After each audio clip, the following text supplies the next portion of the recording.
Assalamualaikum warahmatullahi wabarakatuh. Allahumma salli ala Sayyidina Muhammad wa ala ali Sayyidina Muhammad. Kembali lagi bersama kita di channel Pangeran Cahaya. Hadirin semuliakan Allah Subhanahu wa taala, konten kali ini kita akan menjawab pertanyaan dan membahas tentang perkara mendirikan sholat. Jadi seperti biasa saudara kita bertanya tentang perkara sholat, apakah memang betul-betul ketika kita sudah bertakbir atau takbiratul ihram, pikiran dengan perasaan kita, pikiran dengan suara-suara di dalam hati kita itu harus tenang, Mas. Pikiran dengan perasaan kita, suara-suara yang ada di dalam hati kita ini, apakah betul-betul harus diam? Maka kita jawab, hadirin semulakan, memang benar harus diam. Karena ketika pikiran kemana-mana, perasaan kemana-mana, suara-suara yang di dalam hati masih terdengar, masih dia berbicara, masih ribut di dalam, maka itu tidak bisa dikatakan dia tawajjuh atau khusyuk dan huduk di dalam sholat. Maka ketika habis mengangkat takbiratul ihram, takbiratul ihram itu betul-betul setelah itu sadar total hanya kepada Maha Suci, hanya kepada Allah Subhanahu wa taala. Ketika kita lalai, pikiran kita, perasaan kita lalai daripada sadar total Maha Suci, sadar total, lalai daripada kesadaran total atas Maha Ruang, atas Allah Subhanahu wa taala, maka itu hakikatnya samalah kita itu menyembah berhala-berhala. Kita membawa berhala-berhala di dalam mendirikan sholat. Kita menyembah berhala-berhala selain Allah. Kita menyembah makhluk. Karena yang kita ingat, yang kita pikir, yang kita rasa-rasa di dalam mendirikan sholat adalah makhluk tadi. Itu sama dengan menyembah berhala secara hakikat. Itulah sholat yang akan dilemparkan oleh Allah Subhanahu wa taala ke dalam muka kita. Itu ibarat kain yang digulung kemudian dilemparkan depan wajah kita. Pengibaratan. Karena kualitas mendirikan sholat kita kacau seperti ini. Lantas bagaimana, Mas? Apakah memang bisa seseorang itu secara totalitas, secara tawajjuh, khusyuk, tenang pikirannya, perasaannya ketika mendirikan sholat sampai selesai? Oh, jangan bilang tidak mungkin. Jangan bilang tidak mungkin. Itu sangat mungkin Allah Subhanahu wa taala memberikan seperti itu. Kita mengatakan tidak mungkin karena kemungkinan besar kita tidak mengetahui, kita tidak diberitahu oleh Allah Subhanahu wa taala untuk menyaksikan zat wajibal wujud. Tidak ada latihan untuk menyaksikan, memesrakan zat wajibal wujud. Kalaupun tidak ada seperti itu, maka wajar-wajarlah kita mengatakan bahwa tidak akan mungkin bisa khusyuk di dalam sholat. Wajar. Karena di dalam mendirikan sholat saja masih banyak yang menyembah arti. Di dalam mendirikan sholat saja masih menyembah makna. Masih menyembah bacaan, makna, arti. Masih menyembah bayangan-bayangan. Masih menyembah kembaran-kembaran di dalam mendirikan sholat. Apa-apa yang berbentuk, berjasad, berjirim, berjisim, berarot, itu semua bukan Allah Subhanahu wa taala. Sementara di dalam mendirikan sholat betul-betul sadar total akan liputan Allah Subhanahu wa taala. Bagaimana kalau kita tidak bisa full, Mas, dari takbir sampai salam?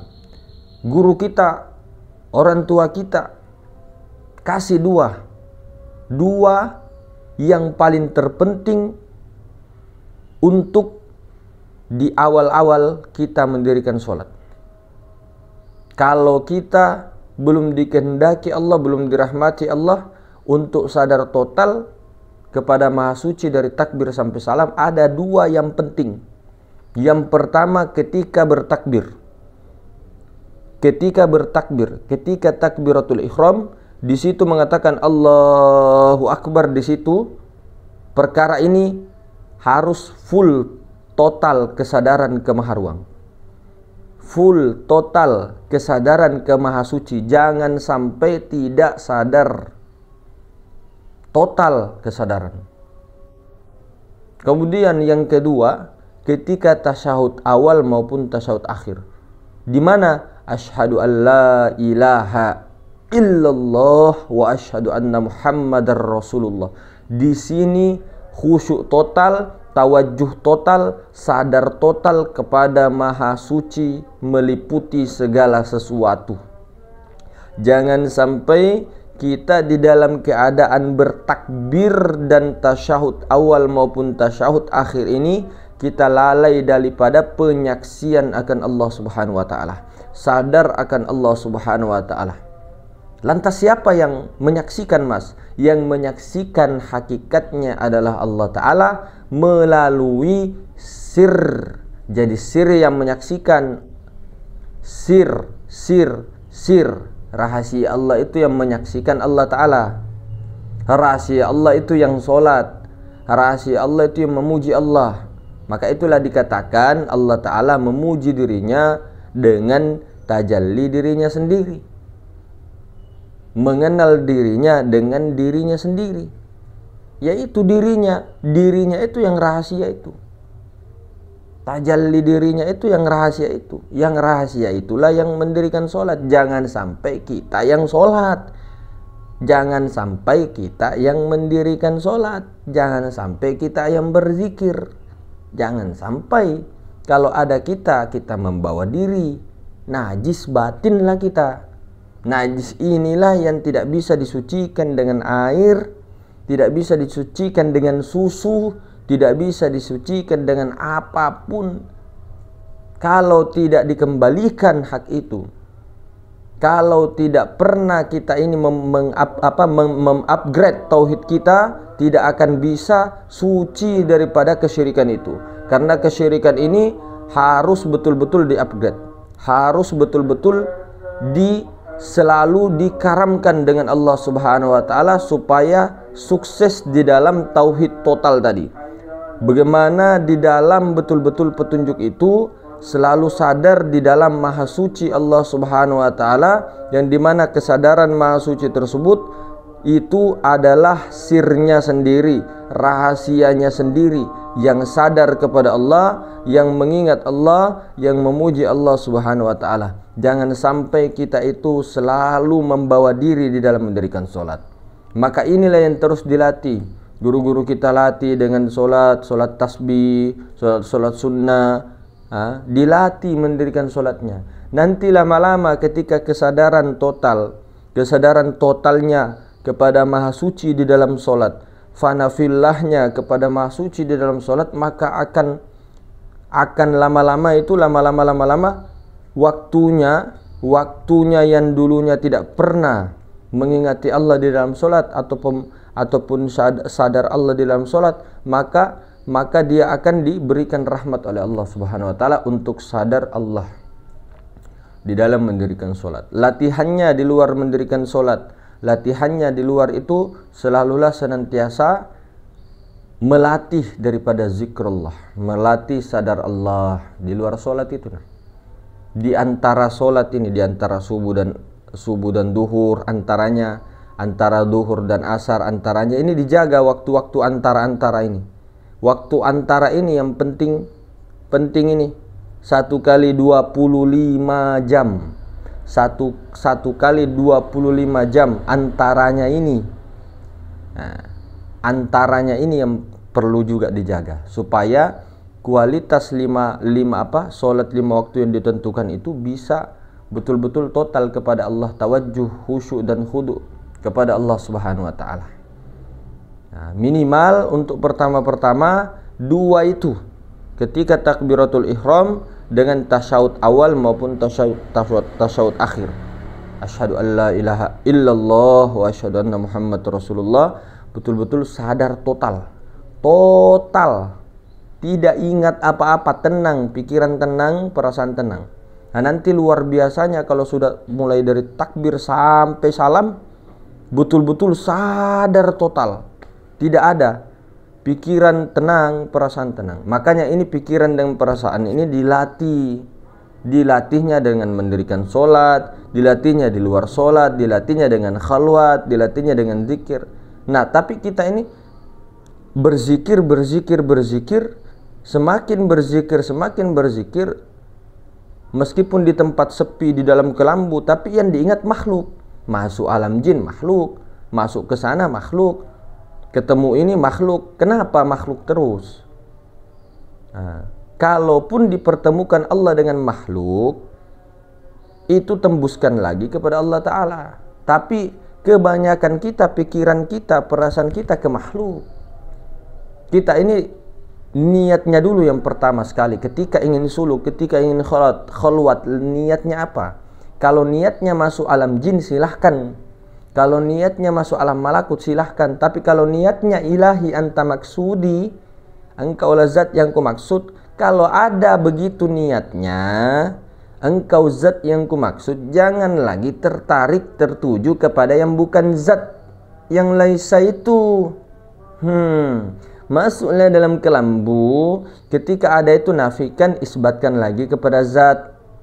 Nah, kemudian di dalam thoriqoh tersebut, di dalam perjalanan salik tersebut, jangan kita yang berjalan, jangan kita yang berzikir, itulah sir itu. Rasulullah itu yang berzikir, sir, rahasia Allah. Jangan membawa diri. Nah, ini yang membuat kualitas kita semakin lama, semakin hari, semakin buruk. Kita kebanyakan melakukan tirakat 40 hari. Tidak ada di dalam lingkungan masyarakat misalnya. Tapi di dalam tirakat kita, apa yang diingat? Makhluk semua. Puasa 40 hari, 40 malam, pengen kebal. Itu kan makhluk. Pengen kebal, makhluk. Puasa 40 hari 40 malam supaya kaya. Puasa 40 hari sampai ada yang 7 tahun puasa, 8 tahun, 9 tahun. Untuk supaya mendapatkan ajian pati geni, ajian rawa rontek lah apalah. Itu semua ke makhluk larinya. Kecuali kita niatnya karena Allah Subhanahu wa taala.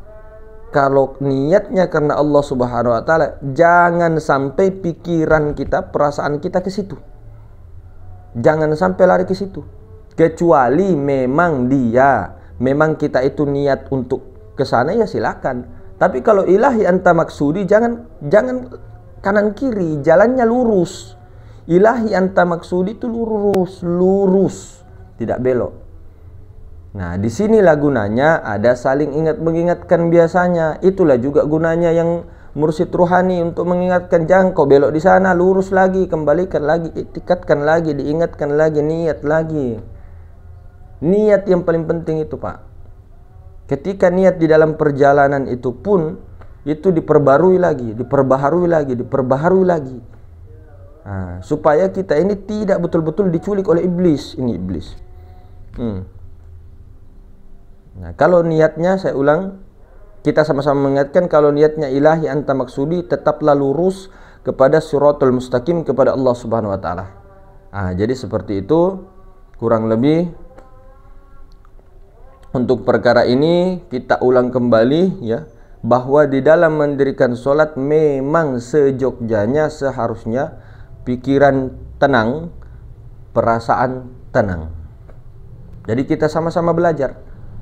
Kita ini belajar sholat. Kualitas sholat kita dengan kualitas tobiin guru-guru kita jauh. Maka kita ini belajar sholat. Maka orang-orang dulu kalau sholat sunnah itu 200 rakaat, 1000 rakaat. Itu apa? Minta apa itu? 1000 rakaat minta untuk harta, minta untuk kesaktian sholat 1000 rakaat, setelah sholat itu 1000 rakaat, 200-300 rakaat minta kesaktian, kekayaan. Tidak. Mereka latihan mendirikan sholat, mujahadah. Nah kita ini sudah kita lari-lari pikirannya, perasaannya. Sholat 5 waktunya juga bolong-bolong, sholat sunnahnya juga tidak pernah diperhatikan. Itulah kita. Saya juga sama, pengalaman kita semua. Kita semua lemah, beda. Kita tidak mau mengikuti, kita belum kuat, belum diberikan oleh Allah rahmat untuk mengikuti guru-guru kita, untuk mengikuti ulama-ulama pewaris-pewaris Rasulullah yang sesungguhnya. Mujahadahnya kuat, riyadhahnya kuat. Tapi bukan hanya seperti misalnya kita mau mujahadah riyadhah, kita kuat, zikir beribu-ribu kali, beratus-ratus ribu kali, duduk tenang di dalam kelambu, tapi pikiran kita kemana-mana, ke makhluk, ke alam jin, ke kasyaf dan semua itu. Jangan menyembah kasyaf, jangan menyembah alam makhluk, jangan menyembah ke situ. Nah, ketika kita niat untuk Allah Subhanahu wa taala, pikiran kita ke sana, perasaan kita ke sana, itu sama dengan menyembah. Hakikatnya itu. Di dalam mendirikan sholat, apa yang diingat sama. Apa yang diingat di dalam sholat, kalau ada yang diingat di dalam sholat, itu sama dengan menyembah apa yang kita ingat di dalam sholat. Tapi saya tidak sengaja, Mas, dia datang sendiri. Ya itulah yang mau dilatih. Itulah yang mau dilatih, yang mau ditenangkan pikiran liar itu, perasaan. Tapi saya paksa-paksa diam, tidak bisa tambahin. Bukan dipaksa-paksa latihannya, bukan di khalwat itu latihannya, di zikir itu latihannya. Ada tata caranya. Dengan bagaimana mendudukkan Rasulullah menghadap kepada Allah. Nah, nanti ketika dilatih terus seperti itu, pikiran tenang, perasaan tenang, betul-betul tidak berfungsi, diam. Pikiran diam, perasaan diam, bukan mengkosongkan pikiran, mendiamkan, menenangkan. Nah, jadi seperti itu. Lalu sadar kepada Allah Subhanahu wa taala. Mungkin begitu, hadirin semulakan, sama-sama ya kita belajar, bukan berarti kita yang ngomong begini terus sudah khusyuk, tidak. Kita menjawab pertanyaan daripada saudara kita dan kita sama-sama melatih latihan sholat. Olah sholat kita. Mungkin begitu. Assalamualaikum warahmatullahi taala wabarakatuh.